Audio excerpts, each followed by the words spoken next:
కాలసర్ప దోషం అంటే ఏమిటి? జ్యోతిష శాస్త్ర ప్రకారం ఈ కాలసర్ప దోషానికి నివారణ మార్గాలు ఏమున్నాయి?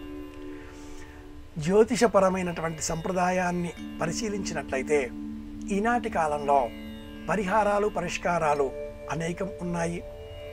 జ్యోతిషంలో 9 గ్రహాలు ఏ స్థానంలో ఎక్కడ ఉన్నా కూడా మంచి చెడు అనే రెండింటిని మనకు కలిగిస్తూ ఉంటాయి. అఖండమైన విజ్ఞానాన్ని ఆలోచనను అందించేటటువంటి గురుగ్రహం క్యాన్సర్ రోగాన్ని తెచ్చిపెడుతుంది. ఇల్లు ఇల్లాలు సంపద ధనము ఆస్తి సమస్తాన్ని అందించేటటువంటి శుక్రగ్రహం షుగర్ వ్యాధిని కూడా కలిగిస్తుంది.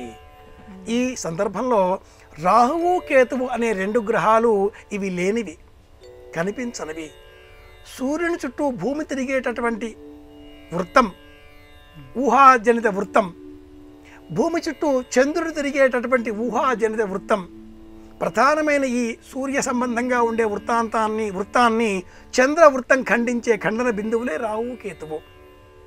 జ్యోతిష చక్రంలో స్థానాలలో గ్రహాలను వేసినప్పుడు రాహువు కేతువు ఈ ఇరువురు 180 డిగ్రీలలో ఉంటారు. ఎప్పుడు 7వ ఇంట పరస్పర ఈక్షణాలు ఖండన బిందువులు కదా. గ్రహాలన్నీ మిగతా 7 ఒకవైపున చేరితే దానికే కాలసర్ప దోషం అని పేరు.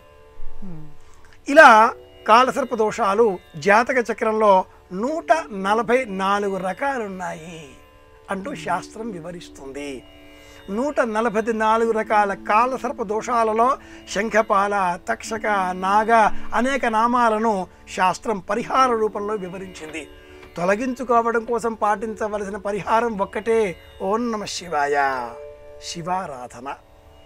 శివుడు గరళకంఠుడు, అలాగే కాలాన్ని సర్పంగా మార్చి గళసీమలో అలంకరించుకున్న పరమదైవం. శివారాధన చేస్తే కాలసర్ప దోషం తొలగిపోతుంది.